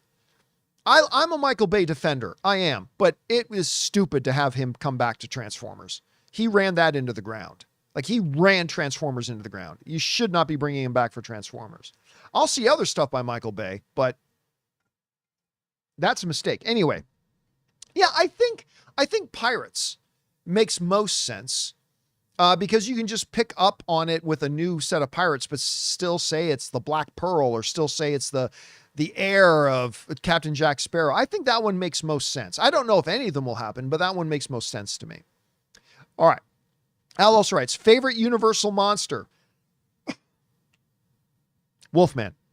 El Baba Yaga writes, hey, Campy, a big fan. Going to LA in a few weeks, and I wanted to visit that movie museum your buddy works at, but I couldn't remember the name. All love. It is the Academy Museum. So it's the Museum of the Academy of Motion Pictures, Arts, and Sciences. All you have to do is look up the Academy Museum. It is an absolute must to visit if you're a film fan. It is an absolute must. Now, yes, I'm a little bit biased because like one of my absolute best friends in the world, his girlfriend is like one of the main, if not the main curator of the museum. So we got to go there and be given a tour by the main curator. And it's amazing. Her name's Jenny. You'll see her name all over the place, all over the plaques, all over the museum. You'll see Jenny's name, but it is seriously, for a movie fan, it's like a religious experience. Definitely check out the Academy Museum. Definitely check it out. All right. Next up, Rich writes in again. Saw the Tony biopic last night. I am excited about that. While I enjoyed it, if there's one thing that frustrates me is I am a huge advocate for documentaries and Hollywood feels to need... What?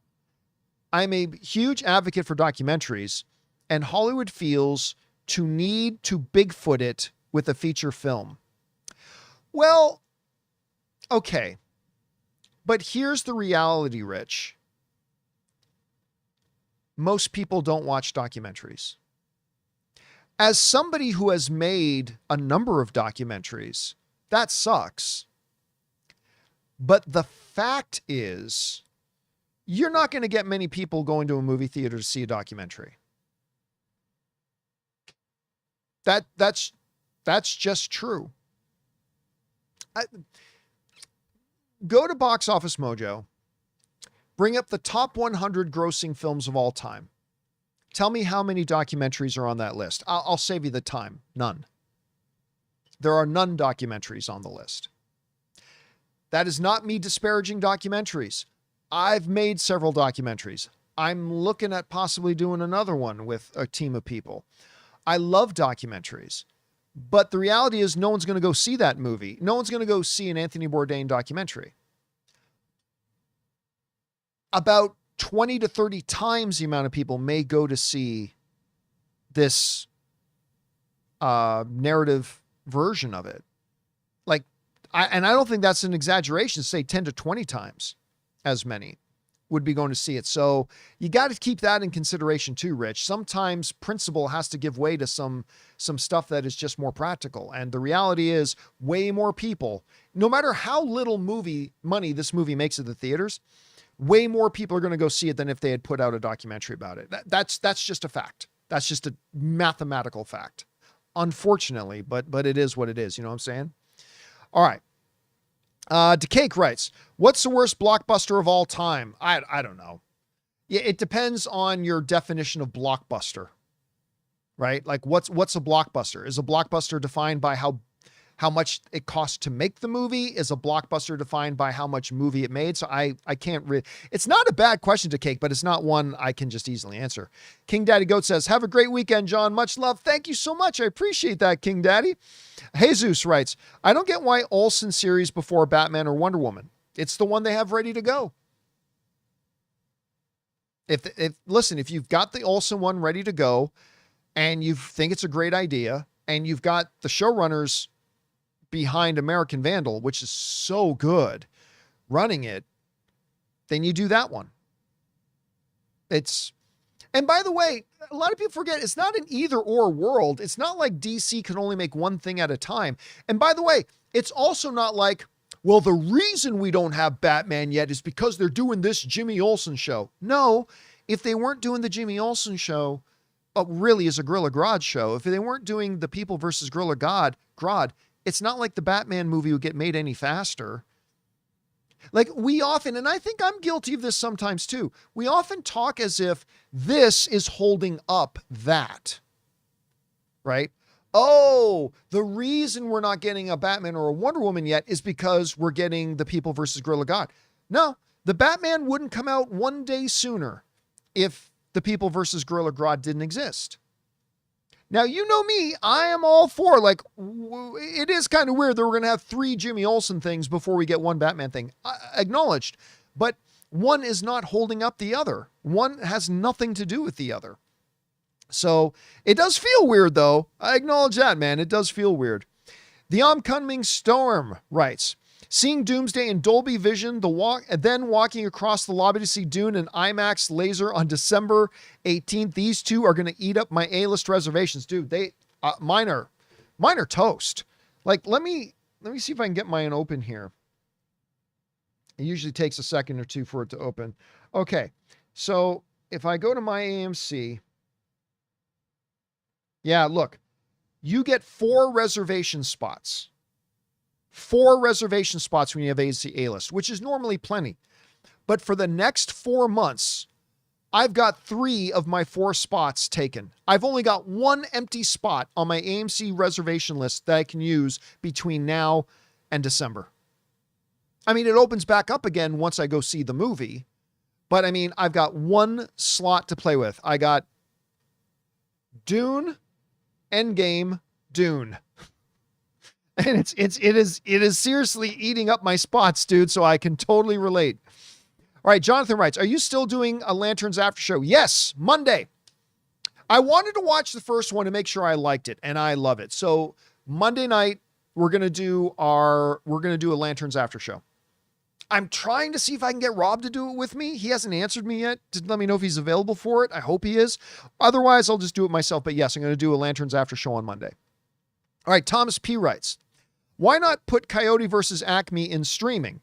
Worse things have gone to streaming. Was it the cost of the factor and tax incentives? Well, you don't put it to streaming. Like if you're Warner Brothers, you don't put it to streaming because then you don't make a single dollar off of it and you're not allowed to take it as a tax loss. Right? And remember, it wasn't this ownership of Warner Brothers. It wasn't the current ownership of Warner Brothers that greenlit the movie. Warner Brothers got committed to it by the previous owners. So you have to make a business decision then. Do we come out further ahead financially if we just drop it on streaming? Or do we come out more financially ahead if we just shelve the project and write it as a complete loss? And then you have to make the right business decision. And for Warner Brothers, the right business decision was to shelve it. And every other studio agreed with them because when Warner Brothers said, hey, anybody want to buy it? All you have to pay us is what we paid to produce it, not a dollar more. Every single studio passed. They all passed because none of them believed it was going to make any money. So yeah, putting it on streaming would have lost them more money than just taking it as a loss. Now, as it turns out, Ketchup was willing to step up and pay for it. And unfortunately, and I'm glad they did, and I can't wait to watch the movie, but unfortunately, they're going to be the ones to suffer the financial losses for it now. All right. Luis writes, I lost my grandma today. Oh, I'm so sorry. Any advice on grieving? Listen, I lost both of my Italian, I lost both of my mom's parents, years and years ago. But I still had my Italian grandparents, still my nonna and my nonna. And my grandfather passed away just a couple years ago. And then my grandmother, my nonna, passed away not too long ago. And you know, I'm the wrong guy to ask. I'm too emotionally stunted to really give you good advice, except to say that it doesn't go away. It doesn't go away. You just learn to live with it and you learn to make that a part of who you are and you learn to deal with it. But I mean, I'd like to sit here and tell you that the pain of it goes away. It doesn't, but eventually you learn how to make that loss becomes a part of the fabric of who you are, and you learn to live with that and you learn to manage it. But like for me, who I'm not qualified to give an answer to that, it doesn't really ever go away per se. All right. Sin Vendetta writes, went on the AMC app to buy my Coyote versus Acme tickets and saw that there is an early screening for it this Sunday. Really? So I'm taking my mom and I this Sunday to see it. Can't wait. I'll report back Monday. I had no knowledge of this. If this is true, I'm going to go see it on Sunday. This movie looks hilarious to me. Like, I think it's going to completely flop, but I can't wait to see it. I think it looks amazing. Thank you for sharing that with me. I'm going to go on my A-list as soon as this thing is done and see if I can get my tickets for it too, Sin Vendetta. Thank you for letting me know that, dude. All right. Snoopy is not a beagle writes, do you think movie theaters should remove regular screens to put in more premium screens? The movie theater I use has 27 to /30 screens. in standard format, 1 Dolby, 1 Limax, 1 Colossus. Well, here's the problem with that is that's extremely expensive. Extremely expensive. And then it just redefines what regular screens are. It's like what the villain in Incredibles said. Once everybody's special, no one is.